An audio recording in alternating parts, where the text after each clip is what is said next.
Assalamualaikum warahmatullahi wabarakatuh. Halo teman-teman, kami dari kelompok 3. Perkenalkan, nama saya Nurmala. Nama saya Lana Walmurni. Saya Acut Laili. Saya Devika Reza. Saya Wajid Akbar Syarif. Di sini kami akan menjelaskan mengenai sistem jaringan saraf. Kalian tahu nggak apa sih jaringan saraf? Kalau nggak tahu, simak video berikut ini. Di video kali ini kami akan menjelaskan tentang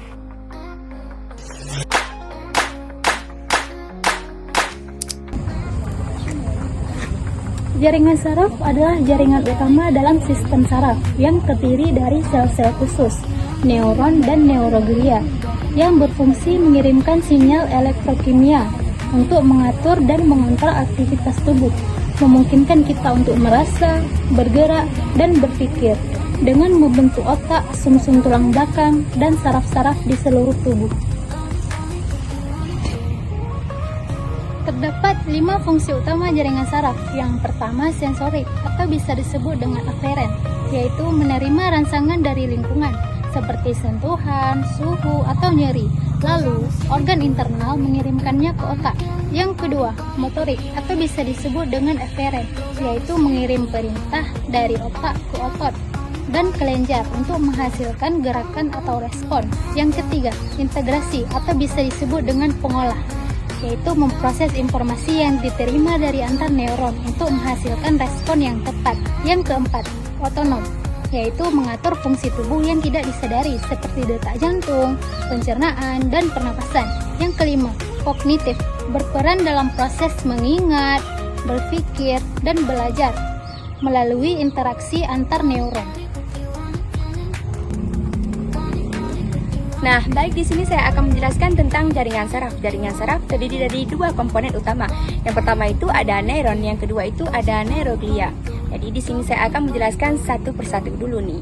Yang pertama itu neuron. Neuron adalah sel yang bertugas mengirim dan menerima informasi. Neuron memiliki 3 bagian penting. Yang pertama itu ada dendrit, yaitu menerima sinyal dari sel lainnya.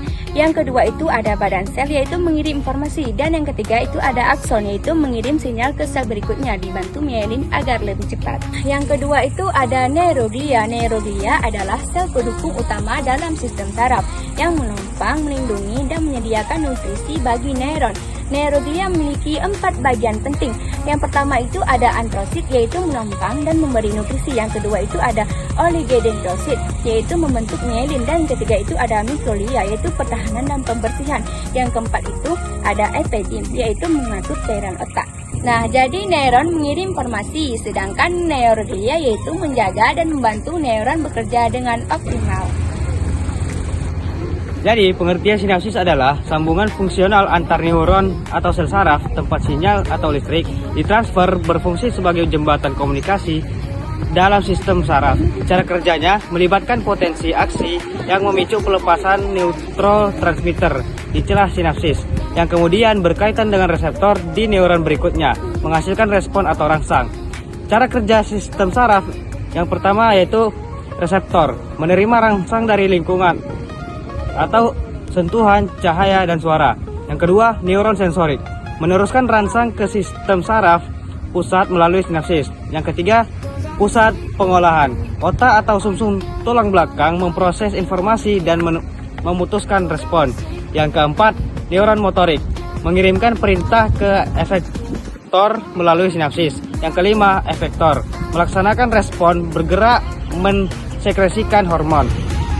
Jaringan saraf terletak di seluruh tubuh manusia, terpusat di sistem saraf pusat atau SSP, yaitu otak dan sumsum tulang belakang, serta menyebar ke seluruh tubuh manusia melalui sistem saraf tepi atau SST, dalam bentuk saraf-saraf yang menghubungkan SSP ke otak, organ, dan indera. Fungsi utama jaringan saraf sangat vital, mulai dari merasakan sentuhan, menggerakkan otot, mengontrol fungsi utama tubuh, hingga berpikir, belajar, memori, dan emosi. Gangguan jaringan saraf adalah kondisi saat sel tidak berfungsi dengan normal. Contohnya seperti stroke. Stroke menyebabkan kerusakan pada otak, dan elitisme yang menyebabkan kejang, dan parikiso yang membuat gerakan menjadi kaku dan gemetar. Penyebabnya itu terjadi karena cedera, aliran darah yang terganggu, dan infeksi. Kesimpulannya adalah jaringan saraf berfungsi mengatur dan mengkoordinasi seluruh tubuh, aktivitas tubuh, dan memproses dan mengirim informasi. Terima kasih telah menonton video kami. Jangan lupa like,